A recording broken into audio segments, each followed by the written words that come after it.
Welcome into University of Hoops, presented by Hudl, the show that gives you an inside look at the people making everything happen on your favorite basketball team. This episode is sponsored by Hudl.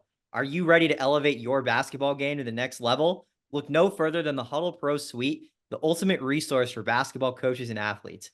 From game footage breakdowns to scouting opponents, Hudl Pro Suite is your premier resource for dominating the court. And now introducing our latest innovation, Hudl Instat for basketball.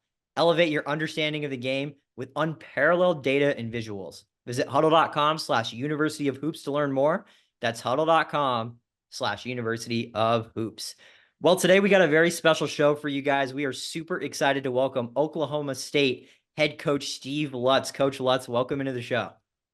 Good morning. Thank you, Blake.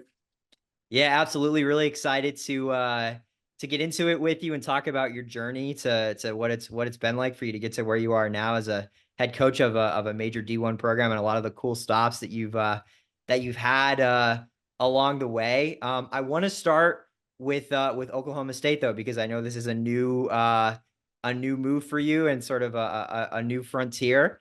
And I would imagine the past couple months have been a bit nuts. So how has the transition been? How are you and your family liking it at OSU? Oh, it's been great. I mean, obviously you've got, you've got a lot going on. I mean, when you have to come into a new job and recruit a new team and kind of figure out the lay of the land, so to speak, it's interesting at times, but the people here are fantastic. I mean, you're not going to meet nicer, more genuine people. And I mean that, like, I've been at some really good places and the people are awesome. And sometimes, people will say like, hey, if I can help you, let me know. And they don't really mean it. I've not met a single person here that has said that to me and didn't sincerely mean it. So it's really neat. Basketball wise, what's it been like just jumping straight into it over these summer months in terms of like assembling your staff and recruiting and molding the program into however you want to mold it coming up for the upcoming season?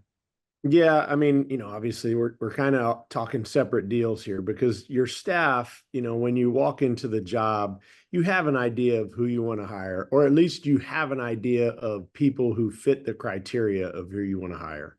And so when I got the job, I knew there were several guys on my previous staff, or that I had previously worked with, I should say, that I wanted to bring with me. And so I kind of attacked each one of those and talked to those guys first. And then, you're trying to build a staff like any other organization.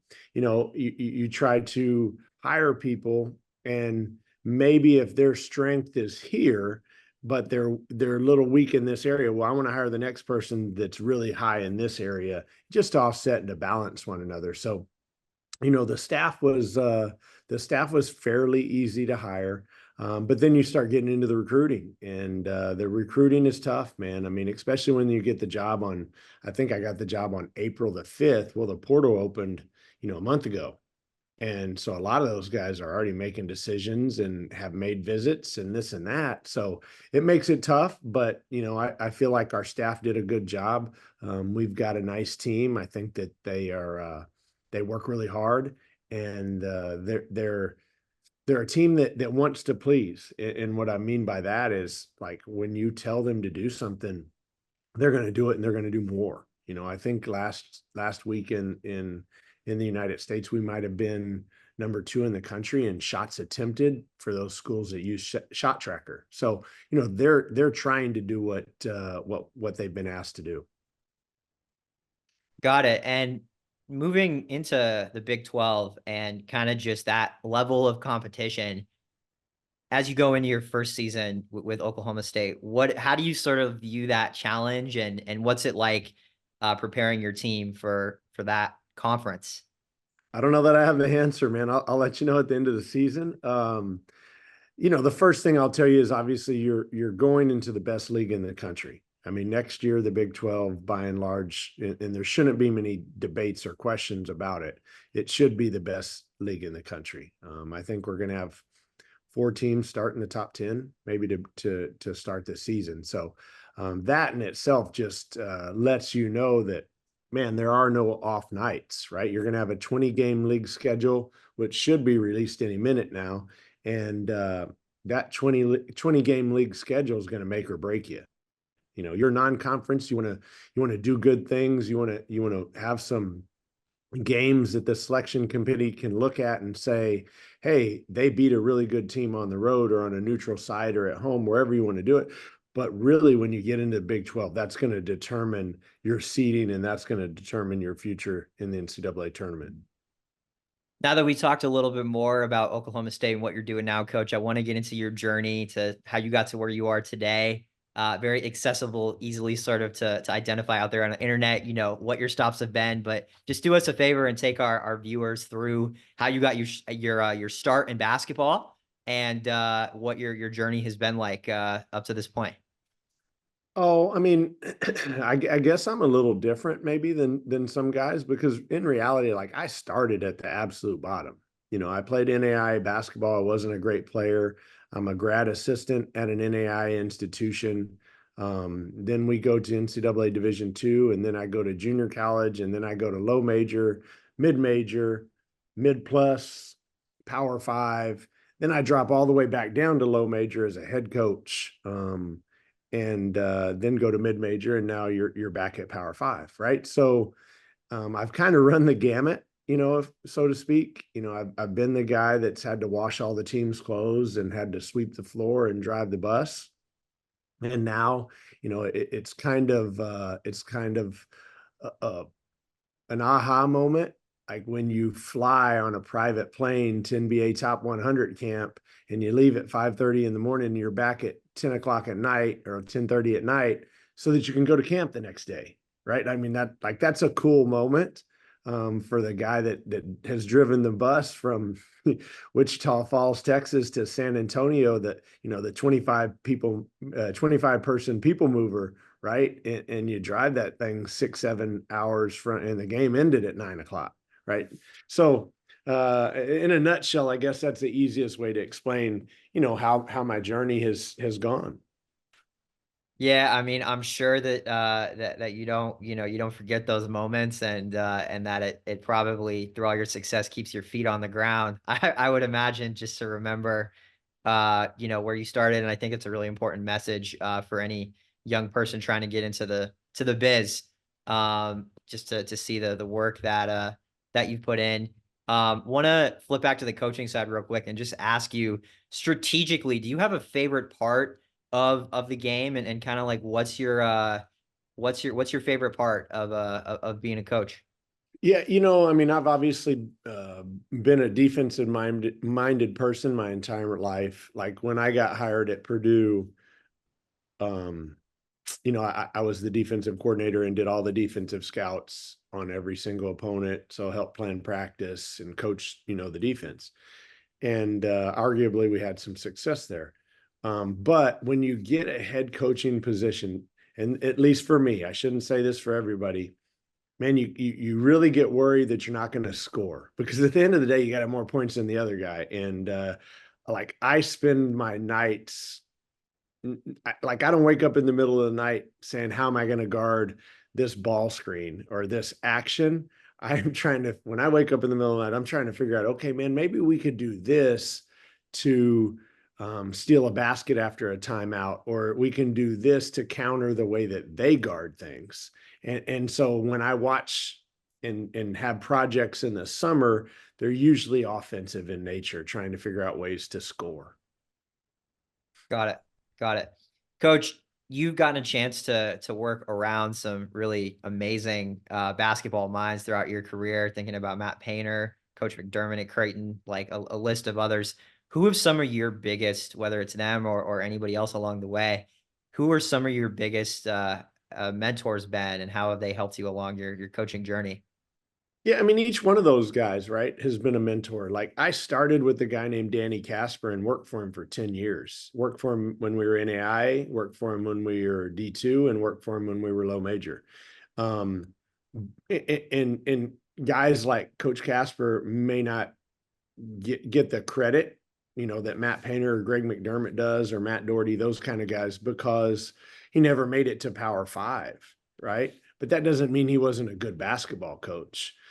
So anyways, I guess my point being is that each one of the people that I've worked for, I've I've been able to take something for them. Sometimes it's it's extraordinary. Like sometimes you get something and it fits you, it works well for you, and you implement it into your program. And then sometimes it's what you don't like too, right? You learn your lessons on what not to do. So I've taken a little bit from each person. Coach, I got to ask you with the NBA draft, the first round happening last night, of course, the second round happening tonight. Zach Edey is a guy from Purdue who got drafted in the top of the draft by the Memphis Grizzlies. I just want to ask you from your experience, what kind of player and in person are the Grizzlies getting, and what was it like for you not only to see him like when he first came in to the college ranks, but then see the player that he turned into by his last year, this past season, going all the way to the national championship game.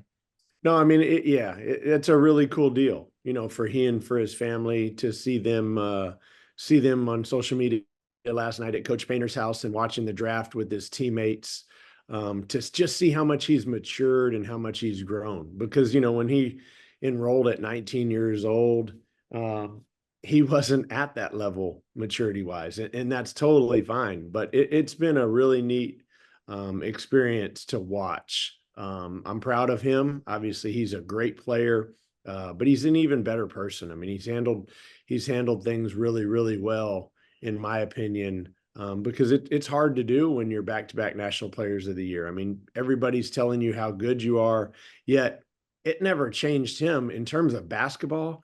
Like Coach Painter and those guys will tell you that he's the hardest worker, and is one of the most disciplined workers they've ever had. And that's the opposite of society today, right? Like a lot of these people, they get enamored with themselves, and they lose what got them there. And I talk to our team a lot about that a lot. Like the process is what got you here. Why would you get away from the process now that you've, gotten yourself on the draft board or gotten yourself in terms of being in a all conference player in the Big 12? Like that should drive you and fuel your fire even more. And that's what it's done for Zach. So that's really cool to see. But, luckily I've had several players that I've coached be drafted. But this one was really, really neat last night because, I have an 11-year-old son, and he remembers recruiting Zach, right? He remembers Zach coming to the house and those sorts of things. So it's a little bit different. But anyways, long story short, I'm proud of him and his family. Excited for him. Man, that's really cool. I appreciate you sharing some nuggets about that whole process and what it was like to see him develop along the way. Want to transition now to sort of any advice that you have and the things that you've learned that you wouldn't mind sharing to our audience and viewers, a lot of which are, young coaches or scouts or people that want to work in front offices and administrations and things like that. So from all your stops, Coach, what's some of the best piece of advice that you've been given that you would share to others? Yeah, my first one, and I utilize this a lot with our players too. Like there is no substitute for the work and for the process, right? Whether you start in this business at a NBA level, or you start this at a junior high level, I mean, you have to learn from the bottom to the top. And I know that a lot of CEOs and presidents talk about that, and say that they'll go learn how the manufacturers do it, so that then, maybe we can improve a process and they can help the company grow. I think the same in basketball. Like you've got to learn how to work 12-hour days and then go work at night to make ends meet, because you've got to decide if you want to do this. Isn't for everybody, right? There's 300, and I don't even know what we have anymore, 363 maybe Division I institutions. I mean, it's hard as heck to get a job, much less get a head job. And so you have to really, really work at it. But one of the things that I've always said, and people have echoed a little bit, is don't be a jerk. Like this business has gotten to be, and I'm not going to say it hasn't always been, but it's cutthroat. But like, there's no reason that you should go out of your way to make other people's lives hard or to do things that aren't right. Like if we'll all work really hard, we'll all do things the right way. I mean, we're all going to eventually get what we need, and we're going to get where we need to go. There's no reason for us to backstab one another, to undercut one another. Like just do the right thing every single day and be a good guy. And I really do believe that if you'll work hard and you'll be a good person, and you're going to get where you need to go. You just got to believe in it, and you got to keep working at it. Coach, want to quickly get into our sponsored question of the show by our presenting sponsor, Hudl. Just interested in what Hudl products you guys use at Oklahoma State and things that you're familiar with. Yeah, man, that's always a hard one because we have a person, Isaiah Brooks Cena, and he does all of our video stuff. But I use Hudl a lot because young people can send you videos, and they can send you highlight videos, they can send you game videos, they can send you their stats through Hudl. So we use that a lot through recruiting. But I know that when we were at other institutions, man, we used it to catalog games, and our entire conference would have games on Hudl right afterwards. And then you could download them, and then they would, catalog the games into out of bounds plays and sets and actions and presses and all that. So we've utilized it a lot, and it's been great for us. Coach, you mentioned earlier how, this business isn't for everybody and you have to decide if you really want to do it. And I'm curious, like, whether it's, a young coach that's elsewhere right now that wants to climb the ladder in Division I or the NBA or whatever else, or somebody, a little further along or whatever the case may be. I'm curious from your vantage point, like if you could, put yourself back in their shoes and tell your younger self something about this business that you've learned, what would that be? True, good question. For me, probably because I'm pretty conservative in nature in the jobs that I took. And I'll give you a good example. So Chris Beard and I started as grad assistant coaches the very first year, and he took a few more risks along the way. He obviously ascended in the business and became a Power 5 head coach way before I did, but he took risk. I'd probably tell my younger self at a young age to maybe take a little more risk. But once I got married, man, I always just said to myself, ultimately, again, whether I'm the head coach at Oklahoma State or Incarnate Word where I started, my job as a man is to take care of my family. So I always made sure that it was a family decision and a safe play where my family was always taken care of. And there's two ways to look at it, man. You can roll the dice and take some risk, or you can keep hitting singles all the time. And I always felt like just keep hitting singles, and eventually my work was going to prove itself, and I'd get where I wanted to go. Coach, just in terms of kind of like growing your network, right? As you're getting started as a coach and as you move through the business, what's your best piece of advice in terms of, growing that network, getting to a point where you do have good relationships across the business? Yeah, the thing I would advise people is have real relationships, right? I mean, when I grew up in this business, and Buzz Williams is a dear friend and is a great example of this. The dude was writing 25 handwritten notes a day to people. Now, I think that's a little bit excessive, but when people help you, or you have a chance to have a real relationship, write a person a note. Like today, I mean, how easy is it for us just to send a text? Hey man, thinking about you today. I saw you had a big win last night, or I saw you missed a shot to win the game. Like to send a buddy a text when you're down, and to send a buddy a text when they do something well. I think that gets lost in the business. I don't know the last time I've gotten a handwritten note from somebody in this business. Now, you know what? Now I take that back. Pat Lepper at Fort Wayne, he sent me a couple notes.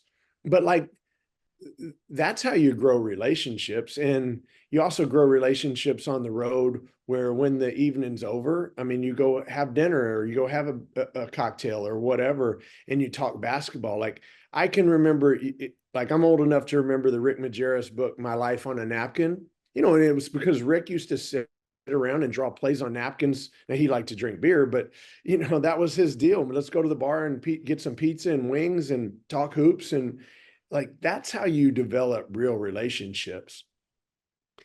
Tommy Lloyd at Arizona and I are good friends. We got to be friends just because he was always over there internationally recruiting. And so I had to go over there because one of my bosses wanted me to get involved in it. And so I'm just picking his brain all the time. And then you get to start talking about your kids and your families and vacations and all that. And so last night I sent him a text randomly about something else. And he's like, dude, I'm a grandfather. I'm like, whoa, whoa, whoa. How the heck did this happen? You know what I mean? And like, those are the things I think you have to be genuine to one another. Again, don't be a jerk and don't always try to use people. Don't always just text when you need something. Like, foster a real relationship. And I would say that that'll carry you a long ways in this business. Coach, you've been really generous with your time and appreciate all the insight that you've given us. The last thing I want to ask you is, what is your why behind being a basketball coach and staying in this business for as long as you have? Well, I mean, the selfish reason is I'm wired to compete for a national title. But when I really, really started in the business, and I think that sometimes this gets lost because of the transfer portal, it's still about the kids and the people. Like watching certain people get a degree, whereas they probably would not have ever gotten that degree if it wasn't for you and the staff helping them and putting them in a position to have a better life. That's the real why. But the short answer is, man, I want to come to Oklahoma State and I want to win games like Coach Sutton and Coach Iba and give our fans a reason to cheer for us. But ultimately, it's to win a national title. I mean, it's just the way I'm wired. If you're gonna spend that much time away from your family and you're gonna do all of this, man, let's go win. Two more quick ones, Coach. First of all, you've accomplished a lot and you've gotten to this point where you're the head coach of a major D1 program, a Power Five school. What more do you want to accomplish in this business? You just mentioned, winning that national championships and things like that. What are some of your future aspirations? Well, I mean, just what I said. I mean, I think that Oklahoma State, I mean, like Coach Sutton's taken them to several Final Fours and Coach Iba's won national titles here. Like these people deserve that. They want it. And if you can just get Gallagher Iba to be filled with 13, 6, 11 again, uh, um, I mean, it would make everyone so excited and so proud. But again, to do it the right way and to make these people, just excited about what we're doing each and every game and every year, that would be really, really fulfilling. And lastly, Coach, because you're about to enter your first regular season here in a few short months, coaching a Power Five program, what are you most looking forward to? What are you most excited about? Competing in the Big 12. I mean, again, I said this, I don't know, in some interview a few weeks back. As I sat in those Big 12 meetings, those are the same guys I mean, you're a basketball junkie, so you're watching games. Those are the same guys that you're stealing out of bounds plays from or a late game play from. Well, now you got to figure out a way to go beat them. And you're matching wits with the best in the country. And that's not to say that we weren't doing that in the Big East and Big Ten as well. But now I'm the head coach. And so it obviously means a little bit more and it falls on your shoulders more for sure. So I'm excited about that. I'm excited about playing in the different venues in the Big 12. I mean, these are the places that I grew up wanting to play. I wasn't good enough to play there, but I darn sure wanted to play there. So, those are the things probably that I'm looking forward to most. Oklahoma State head coach Steve Lutz. Coach Lutz, really appreciate your time. Thanks for joining the show. Sure. No problem, Blake. Have a great day. Yeah, you too, coach. And thank you for watching, listening to University of Hoops, the show that takes you behind the scenes of your favorite basketball team, presented by Hudl. We will be back next week with another interview.